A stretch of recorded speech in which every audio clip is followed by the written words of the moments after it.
하원 다수당인 공화당이 조 바이든 대통령에 대한 탄핵 조사를 공식 승인하는 것을 골자로 하는 새로운 결의안을 오늘 발의했습니다. 내주 중에 표결에 붙여질 것으로 보입니다. 하원이 대학 총장들의 반유대주의에 대한 모호한 발언으로 거센 역풍을 받고 있는 하버드 대학과 유펜, MIT에 대한 공식 조사에 착수합니다. 연방정부의 전기자동차 의무 조항을 폐지하는 법안이 어제 하원을 통과했습니다. 켄 팩스턴 텍사스주 법무장관실은 비영리 단체인 새시민자유연맹과 언론사인 데일리 와이어 및 페더럴리스트와 함께 바이든 행정부를 상대로 소송을 제기했습니다. 도널드 트럼프 전 대통령이 법원에 재판 일정 진행을 중지해달라고 청원했습니다. 넷플릭스가 세계적인 신드롬을 일으켰던 오징어 게임의 두 번째 시즌 세트장 일부를 취재진에게 공개했습니다. 유엔 본부에서 열린 북한 인권 관련 행사에서 탈북 여성이 중국 당국에 의해 강제로 북송된 동생을 찾을 수 있도록 국제사회가 도와달라고 눈물로 호소했습니다. 세종학당재단은 해외에서 한국어, 한국 문화를 보급하는 세종학당의 2024년도 신규 지정을 위한 신청을 받는다고 밝혔습니다. 연방노동부는 지난주 신규 실업수당 청구 건수가 한 주 전보다 1000건 증가한 22만 건으로 집계됐다고 밝혔습니다. 어제 네바다주에 있는 라스베이거스 네바다 대학에서 총격 사건이 발생해 3명이 숨지고 1명이 중상을 입었습니다. 용의자는 현장에서 사살됐습니다. 미쉬 화장품 연말 특별 세일! R88 리프팅 크림 사시면 펩타이드 토너 미스트 무료 증정, 엑스퍼트 크림 세트 사시면 아이크림 세트에 샘플 가방 세트까지 증정, 참존 DAG 3종 세트, 한스킨 남성용 세트, 셀트리온 마스크팩, 여성 청결제 클렌저까지 모두 하나 사면 하나 공짜, 핸드크림 세트, 바리 세트도 할인해 드립니다. 연말연시 소중한 분에게 좋은 선물을 선사할 절호의 기회 놓치지 마세요. 가까운 미쉬 화장품 매장으로 직접 오시거나 인터넷으로 오더하셔도 됩니다. 요즘 건물 사야 된다던데? 커머셜 전문 브로커 누가 좋지? 안드라스 부동산이지. 미국 모든 주에서 매매가 가능하다고. 쇼핑몰, 리테일, 오피스 빌딩, 호텔, 웨어하우스. 누구라고? 유튜브에 안드라스 윤 쳐봐. 이제는 철저히 준비된 전문성만이 수익성을 창출하는 시대입니다. 저 안드라스, 투자에 대한 답을 드리겠습니다. 안드라스커머셜닷컴에 더 많은 정보가 있습니다. 안드라스 부동산 770-802-0688. 시청자 여러분 안녕하십니까? 12월 7일 목요일 NNP 뉴스 시작합니다. 첫 소식입니다. 하원 다수당인 공화당이 조 바이든 대통령에 대한 탄핵 조사를 공식 승인하는 것을 골자로 한 결의안을 오늘 발의했습니다. 켈리 암스트롱 의원이 대표 발의한 하원 결의안 9185가 채택되면 현재 하원 법제사법, 감독, 세입위원회 등 3개 위원회에 진행하고 있는 탄핵 조사를 공식화하는 의미가 있습니다. 앞서 지난 9월 케빈 메카시 당시 하원 의장은 하원 본회의 표결 없이 의장의 직권으로 3개 위원회에 바이든 대통령 가족에 대한 탄핵 조사를 지시했고, 이에 따라 이들 위원회에서 탄핵 조사를 진행해 왔으나 큰 진전은 없었습니다. 탄핵 조사는 탄핵 가능성을 염두에 두고 실시하는 조사입니다. 탄핵을 위해 꼭 필요한 절차는 아니지만 공화당은 바이든 대통령 탄핵의 정당성을 확보하고 내년 대선을 앞두고 정치적인 공세를 펼치기 위해 이런 절차에 나선 것으로 분석됩니다. 이번 결의안은 오늘 12일 하원 규칙위원회 심의를 거쳐 하원의 올해 마지막 의사 일정일인 13일께 표결에 붙여질 것으로 예상되고 있습니다. 탄핵조사 결의안이 하원 본회의에서 가결 처리되면 관련 위원회는 바이든 대통령 가족에 대한 조사에서 소환장을 집행하고 공개 청문회를 개최할 수도 있게 되는 등 현재 진행되는 조사보다 더 많은 권한을 갖게 됩니다. 같은 당 소속인 짐 조던 하원 법사위원장도 이날 공화당이 다음 주에 공식적으로 탄핵 조사를 승인할 수 있는 찬성표를 확보했다고 말했다고 NBC 방송은 보도했습니다. 하원이 대학 총장들의 반유대주의에 대한 모호한 발언으로 거센 역풍을 맞고 있는 하버드대와 유펜, MIT에 대한 공식 조사에 착수합니다. 공화당 소속인 버지니아 폭스 하원 교육위원장은 오늘 성명을 통해 이번 주 초 클로딘 게이 하버드대 총장, 엘리자베스 맥일 유펜 총장, 셀리 콘블루스 MIT 총장으로부터 청취한 증언은 전혀 받아들일 수 없다고 규탄했습니다. 이어 전반적 상황을 고려해 위원회는 이들 3개 대학의 정책 및 교육과정 전반에 대한 공식 조사에 착수한다며 충분한 자료 확보를 위해 하원이 소환장 발부를 포함한 강제 조치를 활용할 수 있다고 압박했습니다. 앞서 하원교육노동위원회는 지난 5일 이스라엘과 하마스의 전쟁 이후 하버드 등 이른바 아이비리그 명문대 안에서 벌어진 일부 학생들의 친팔레스타인 행보 및 반유대주의 움직임과 관련해 이들 세 개 대학교 총장들을 불러 청문회를 열었습니다. 총장들은 당시 유대인 학살 등과 관련해 모호한 발언으로 일관해 공화당은 물론이고 민주당 측으로부터 초당적인 비판과 사퇴 여론에 직면한 상황입니다. 청문회에서 공화당 엘리즈 스테파닉 위원은 유대인을 학살하자는 일부 학생들의 과격한 주장이 대학의 윤리 규범 위반이 아니냐고 질의했고, 맥일 유펜 총장은 그런 위협이 실제 행동으로 옮겨지면 괴롭힘이 될 수 있다는 답변으로 일관하며 징계 여부에 대해서는 명확한 답변을 피했습니다. 또 하버드대 게이 총장 역시 개인적으로 끔찍한 발언이라면서도 하버드는 폭넓은 표현의 자유를 인정하고 있다고 말해 문매를 맞았습니다. 안팎의 사퇴 압박과 비판에 게이 총장은 교내에서 유대인 학생을 위협하는 자들은 반드시 책임을 지게 될 것이라고 해명했고, 맥일 총장도 유대인 제노사이드는 악이다, 분명하고 간단하다고 말했지만 들끓는 여론은 가라앉지 않고 있습니다. 연방정부의 전기자동차 의무 조항을 폐지하는 법안이 어제 하원을 통과했습니다. 보도에 윤채영 인턴 기자입니다. 연방정부의 전기차 의무를 폐지하는 법안이 수요일 221대 197의 결과로 하원을 통과했습니다. 민주당 의원 5명이 공화당 의원과 함께 이 법안에 찬성표를 던졌습니다. 환경보호청은 올해 초 강력한 테일파이프 배기가스 배출 기준을 제시했습니다. 이 기준이 최종적으로 확정될 경우 2032년까지 신차 및 소형 SUV의 67%와 대형 차량의 상당 부분을 전기로 전환해야 합니다. 미시간주 팀 월버그 의원과 조지아주 앤드류 클라이드 의원은 12명 이상의 하원 공화당 의원과 함께 자동차 소매 판매 선택법을 발의했습니다.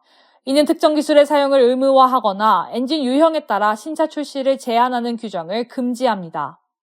파우더 퓨처의 전무이사 다니엘 터너는 법안 통과를 칭찬하는 성명서에서 조 바이든 대통령이 전기차가 그렇게 훌륭하다고 믿는다면 우리에게 행정명령으로 전기차를 사도록 강요할 필요가 없다고 언급했습니다. 상원 재무위원회 간사인 아이다호주 마이크 크레이포 의원과 네바다주 피트 리케츠 의원은 10월에 동반 법안을 발의했습니다. 백악관은 본 동반 법안이 상원을 통과할 경우 조 바이든 대통령이 이 법안의 거부권을 행사할 것이라고 이미 밝힌 바 있습니다. 또한 환경보호청이 제안한 배기가스 기준은 오염과 함께 연료와 유지비를 절감하는 기술의 채택을 가속화하여 국민들은 신형 경차가 수명을 다할 때까지 12,000달러를 절약할 것으로 기대된다고 해당 성명에서 말했습니다. 뉴스앤포스트 윤채영입니다. 켄 팩스턴 텍사스주 법무장관실은 비영리 단체인 새시민 자유연맹과 언론사인 데일리 와이어 및 페더럴 리스트와 함께 바이든 행정부를 상대로 소송을 제기했습니다. 이 소송은 조 바이든 대통령의 국무부가 온라인에서 보수적 견해를 검열하기 위해 노력했다고 주장하고 있습니다. 이들은 국무부의 글로벌 참여센터가 허위정보 유포자의 배제 목록을 작성하는 제3차 단체인 글로벌 허위정보 지수에 자금을 지원했다고 지적했습니다. 하원 법사위원회가 공개한 기록에 따르면 글로벌 참여센터는 2020년 대선을 앞두고 또 다른 제3자인 선거 무결성 파트너십과 협력해 언론을 규제한 것으로 나타났습니다. 소장은 글로벌 참여센터가 수정헌법 제1조를 위반하고 보수 언론을 탄압하기 위해 권한 밖에서 행동했다고 비난했습니다. 소장은 피고인 국무부가 언론을 표적으로 삼는 검열 기술이나 검열 기업에 자금을 지원하거나 홍보할 법적 권한을 부여받지 못했다고 지적했습니다. 또한 미국 헌법에는 언론이나 언론을 검열할 수 있는 일반적인 권한이 열거돼 있지 않으며 수정헌법 제1조는 이를 명시적으로 금지하고 있다고 덧붙였습니다. 2020년 대선 결과를 뒤집으려고 한 혐의로 기소된 도널드 트럼프 전 대통령이 법원에 재판 일정 진행을 중지해달라고 요구했습니다. 뉴욕타임스는 오늘 트럼프 전 대통령의 변호팀이 워싱턴 DC 연방지방법원에 이번 재판에 대통령의 공무상 행위에 대한 면책 특권은 적용되지 않는다는 이 법원 결정에 대한 항고 방침을 밝히면서 이같이 요청했다고 보도했습니다. 항소법원에서 대통령의 재임 중 행위는 기소, 처벌 대상이 아니다라는 트럼프 전 대통령의 주장을 받아들일 경우 재판을 열 필요가 없다는 것입니다. 트럼프 전 대통령에 대한 워싱턴 DC 연방지법의 재판 시작 시점은 내년 3월로 잡힌 상태입니다. 다만 재판을 앞두고 각종 조정 작업과 배심원단 선정 작업 등은 내년 초부터 시작될 예정입니다. 트럼프 전 대통령 측은 항소법원의 면책권 문제를 항고하는 만큼 워싱턴 DC 연방지법은 더 이상 이 사안에 대한 관할이 없다며 재판과 관련한 모든 절차를 중단하라고 주장했습니다. 법률 전문가들은 트럼프 전 대통령의 이 같은 요구는 항소법원을 넘어 대법원까지 면책권 문제를 끌고 가겠다는 전략에서 나온 것으로 보인다고 지적하고 있습니다. 항소법원에서 패배하더라도 재차 대법원에까지 대통령의 면책권 문제를 제기한다면 최소한 공화당이 대선 후보를 결정하는 내년 7월 밀워키 전당대회까지는 형사 재판을 미룰 수 있다는 것입니다. 우리 한인들의 정체는 무엇입니까? 우리가 자손들과 살아갈 땅임에도 불구하고 언젠가는 떠날 방문객처럼 살지는 않습니까? 우리는 이방인이 아닌 이 땅의 주인이 되어야 합니다. 우리는 반드시 이 나라에서 좋은 평판을 만들어야 되는데 이 나라와 우리 이웃과 우리 지역에서 도움이 되는 사람들로 부각이 되어야 됩니다. 좋은 이웃되기 운동이 여러분 곁에서 함께합니다. 가족, 미래, 행복, 꿈, 건강, 아름다운 삶, 슬기로운 보험 생활로 가능한 것들입니다. 박화실보험을 만나보세요. 자동차 보험, 집보험, 비즈니스 보험, 워커스컴, 생명보험, 의료보험은 물론이고 주택융자, 재융자, 자동차융자, 개인융자 등 은행 업무에 IRA, 401k, 애뉴이티 등 은퇴 및 재정 설계까지 모두 한 곳에서 도와드립니다. 100년을 한결같이 좋은 이웃으로. 보험의 중심에는 박화실보험이 있습니다. 다음 소식입니다. 넷플릭스가 세계적인 신드롬을 일으켰던 오징어 게임의 두 번째 시즌 세트장 일부를 취재진에게 공개하며 기대감을 끌어올렸습니다. 황동혁 감독은 7일 충청도 모처 오징어 게임 시즌2 세트장에서 기자들을 만나 많은 분의 관심과 응원 속에 지난 7월부터 시즌2를 열심히 촬영하고 있다며 어깨가 무겁지만 기다려주신 만큼 좋은 작품으로 보답하겠다고 밝혔습니다. 시즌1은 코로나19 팬데믹 기간에 촬영돼 세트장 공개 기회가 없었습니다. 현재는 코로나19가 엔데믹 시기에 접어들어 시즌2의 세트장 두 곳이 공개됐습니다. 2021년 공개된 오징어 게임 시즌1은 넷플릭스 역사상 가장 많은 시청 시간을 기록하며 신드롬을 일으켰습니다. 황동혁 감독과 주연 이정재는 이 작품으로 에미상 감독상과 나무주연상을 거머쥐었습니다. 오징어 게임의 대흥행에 힘입어 넷플릭스는 리얼리티쇼 오징어 게임 더 챌린지도 제작해 최근 공개했습니다. 이후 2주 연속으로 영어권 시리즈물 최대 시청수를 기록하며 흥행 중입니다. 시즌2 제작 소식과 리얼리티쇼 공개의 영향으로 오징어 게임 시즌1을 찾는 시청자도 늘고 있습니다. 시즌1은 최근 2주 연속으로 비영어권 국가들에서 시리즈물 시청수 10위 이내에 이름을 올렸습니다. 한편 시즌2는 이정재와 이병헌, 임시완, 강하늘, 박규영, 박성훈, 조유리, 위하준, 양동근, 강혜심, 이다윗, 이진욱, 최승현, 노재원, 원지안, 공유가 출연합니다. 내년까지 촬영이 이어질 예정이며 구체적인 공개 시기는 정해지지 않았습니다. 유엔본부에서 열린 북한 인권 관련 행사에서 탈북 여성이 중국 당국에 의해 강제로 북송된 동생을 찾을 수 있도록 국제사회가 도와달라고 눈물로 호소했습니다. 오늘 뉴욕 유엔본부에서는 국제형사재판소인 ICC 당사국 총회의 부대 행사 프로그램으로 북한 인권 책임 규명을 논의하는 자리가 마련됐습니다. 이날 행사에는 1997년 탈북해 현재 영국에 거주하는 김규리 씨가 나와 지난 10월 중국에서 강제로 북송된 것으로 추정되는 동생 철옥 씨를 구해달라며 ICC 총회 당사국 참석자들에게 호소했습니다. 규리 씨에 따르면 철옥 씨는 1998년 14세 나이로 탈북했다가 중국 지린성 오지 농촌으로 팔려가 자신보다 30살 많은 현지 남성과 결혼하고 딸을 낳았습니다. 그때부터 언니와의 연락은 두절됐습니다.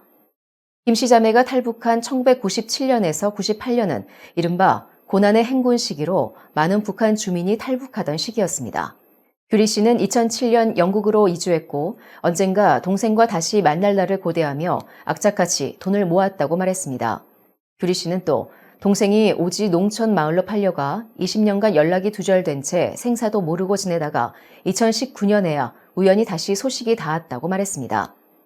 철옥 씨는 팬데믹 봉쇄가 끝나고 올해 4월 태국을 통해 언니가 머무는 영국으로 가려고 했지만 출발 직후 중국 공안에 붙잡혀 구금되는 처지가 됐습니다. 규리 씨는 조카와의 통화에서 북한으로 보내진대라고 말한 게 마지막 소식이었다고 합니다. 발언 도중 중간중간 울먹이던 규리 씨는 참석자들을 향해 동생이 어디로 갔는지 아무도 알지 못한다며 내 동생을 도와달라, 중국에서 강제 북송된 사람들을 도와달라라고 호소했습니다. 다음 소식입니다. 세종학당재단은 해외에서 한국어, 한국 문화를 보급하는 세종학당의 2024년도 신규 지정을 위한 신청을 받는다고 7일 밝혔습니다. 세종학당 운영을 희망하는 현지 정부기관, 대학, 비영리법인 또는 민간단체로 공익을 목적으로 하는 기관이 대상입니다. 재단은 내년 2월 8일까지 웹사이트 ksif.or.kr에서 신규 지정 안내와 신청 접수를 진행합니다. 재단은 서류 심사와 현지 실사 등 심사위원회의 단계별 심사를 거쳐 내년 6월 중에 선정 결과를 통보합니다. 세종학당으로 지정되면 교육과정, 학당 운영비, 시설 개선, 교재, 교원 재교육, 문화 전문가 파견, 우수 학습자 국내 초청 등의 지원을 받습니다. 세종학당 사업에 대한 이해를 높이기 위해 내년 1월 중에 온라인으로 설명회를 개최할 예정입니다. 재단은 현재 전 세계 85개국에서 248개의 세종학당을 지정해 운영을 돕고 있습니다. 연방노동부는 지난주 신규 실업수당 청구 건수가 한 주 전보다 1,000건 증가한 22만 건으로 집계됐다고 오늘 밝혔습니다. 이는 월스트리트저널이 집계한 전문가 전망치 22만 2천 건에 약간 못 미치는 수치입니다. 신규 실업수당 청구 건수는 7월 이후 내림세를 보이다가 9월 중순 이후 20만 건 초반에서 등락을 거듭하고 있습니다. 최소 2주 이상 실업수당을 신청하는 계속 실업수당 청구 건수는 186만 1,000건으로 한 주 전보다 6만 4천 건 감소했습니다. 이는 기존 실직자 중 일자리를 새로 구한 이들이 늘었음을 시사합니다. 계속 실업수당 청구는 10월 들어 상승 추세를 나타내며 11월 셋째 주 2년 만에 최고 수준으로 올라 실업률 상승을 예고한 바 있습니다. 연방준비제도는 노동시장 과열이 인플레이션 고착과를 초래할 수 있다고 보고 고용 관련 지표를 눈여겨보고 있습니다. 어제 네바다주에 있는 라스베이거스 네바다 대학에서 총격 사건이 발생해 피해자 3명이 숨지고 1명이 중상을 입었다고 로이터, AP통신이 보도했습니다. 경찰과 대학 당국에 따르면 이날 오전 11시 45분께 경영대학이 있는 프랭크 앤드 에스텔라 빌딩 내비몰에서 총격 신고가 접수됐습니다. 학생회관에서 총격이 발생했다는 추가 신고도 들어왔습니다. 애덤 가르시아 대학 경찰서장은 기자회견에서 대학과 지역 경찰이 경영대학 건물에 출동해 총격전 끝에 용의자를 사살했다고 밝혔습니다.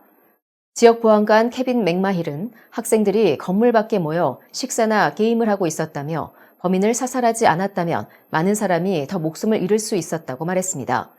당국은 용의자와 사망자 등 피해자 신원, 추정되는 범행 동기는 구체적으로 언급하지 않았습니다. 대학 측은 X에서 최초 경보가 발령된 지 40분 만에 용의자가 발견됐고 사망했다고 전했습니다. 대학 측은 오는 8일까지 모든 수업을 취소했습니다. 또 연방항공국은 사건 수습을 위해 캠퍼스에서 약 2마일 거리인 해릴리드 국제공항에 들어오는 모든 항공기의 지상 운항을 중단했습니다.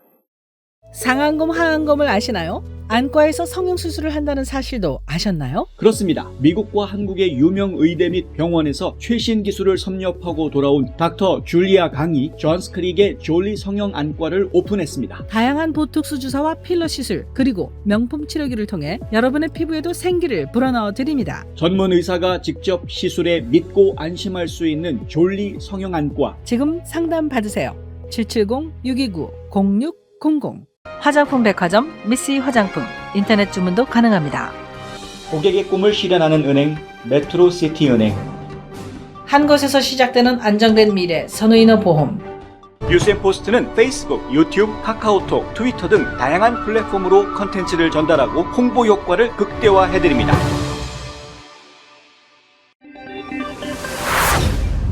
경제정보입니다.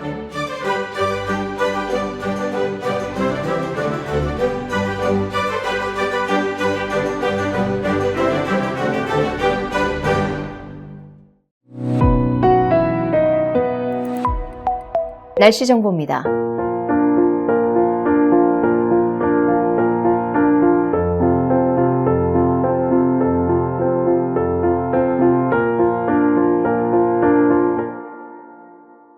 이상으로 12월 7일 목요일 NNP 뉴스를 모두 마칩니다. 시청해주신 여러분 고맙습니다.